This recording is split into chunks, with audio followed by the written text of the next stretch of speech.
Hello दोस्तों, देव TV में आपका स्वागत है। एक आदमी काम से देरी से थका हुआ घर पर आया था। वह थोड़ा गुस्से में था जहाँ घर के दरवाजे पर उनका बेटा उनकी राह देख रहा था। बेटा बोला, पिताजी क्या मैं आपसे एक सवाल कर सकता हूँ? पिताजी बोले, हाँ बिल्कुल, पूछो, क्या पूछना है? उस आदमी ने जवाब दिया। बेटा बोला, पिताजी एक घंटे में आप कितने कमाते हो?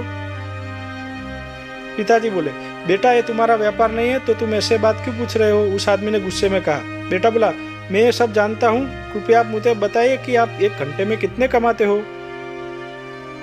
पिताजी, अगर तुम्हें जानना है तो सुनो, मैं एक घंटे में 100 रुपये कमाता हूँ। बेटा, अच्छा, उस छोटे बच्चे से अपना सर नीचे करते हुए जवाब दिया। बेटा बोला, पिताजी क्या मैं 50 रुपये उधार ले सकता हूँ आपसे? उस समय वह पिता बहुत क्रोधित हो चुका था। अगर ये सब पूछने के पीछे तुम्हारा यही कारण होगा कि तुम्हें कुछ बेमतलब के खिलौने और दूसरी बेतुकी चीजें खरीदनी होगी, तो चुपचाप सीधे अपने रूम में चले जाओ। वहाँ छोटा लड़का बिना कुछ बोले सीधे अपने रूम में चला गया और दरवाजा बंद कर लिया।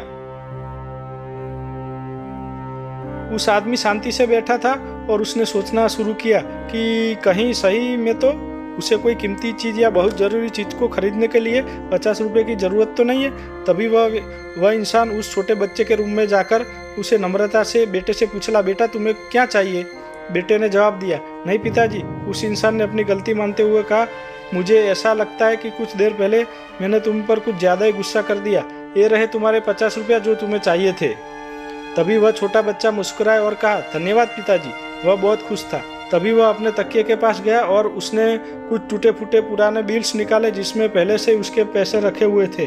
बच्चे के पिता ने देखा कि उसके पास पहले से ही पैसे थे, इसलिए उन्होंने फिर से गुस्सा किया। बच्चे ने धीरे धीरे अपने पैसे गिनना शुरू किया और अपने पिता की ओर देखने लगा। तभी पिता ने गुस्से में पूछा कि जब भी तुम्हारे पास पहले से ही पैसे थे तो तुम्हें और पैसे क्यों चाहिए? इस पर बेटे ने जवाब दिया कि तब मेरे पास पर्याप्त पैसे नहीं थे, लेकिन अब मेरे पास पर्याप्त पैसे हैं। बेटे ने बड़े प्यार से कहा कि पिताजी अभी मेरे पास 100 रुपये है, क्या मैं आपके समय में से 1 घंटा खरीद सकता हूँ?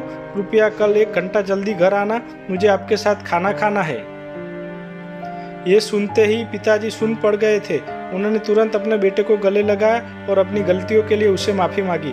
हमें जीवन में यही बताना जाता है कि जीवन में कठिन परिश्रम करना चाहिए और हमें जीवन में यही करते चले जाना चाहिए। लेकिन जीवन में उन लोगों को समय देना बहुत ज़रूरी होता है जो हमारे जीवन में बहुत ज़्यादा मायने रखते हैं। कभी कभी काम करते समय हम उन लोगों को भूल जाते हैं, हम उन लोगों को थोड़ा भी समय नहीं देते हैं। ऐसे हम उन लोगों को समय देना चाहिए जो हमारे दिल के करीब है। आपका अपने करीबियों को दिया हुआ एक पल आपको भविष्य में निश्चित ही सहायक साबित हो सकता है। कई बार समय ना होने की वजह से हमारे करीबी हमसे दूर चले जाते हैं और एक समय ऐसा आता है कि जब जीवन में हम अकेले हो जाते हैं और लोगों को देखकर खुद पर तरस खाने लगते हैं। दोस्तों, आपको मेरा वीडियो आया और पसंद आया हो तो लाइक करें और चैनल को सब्सक्राइब करें।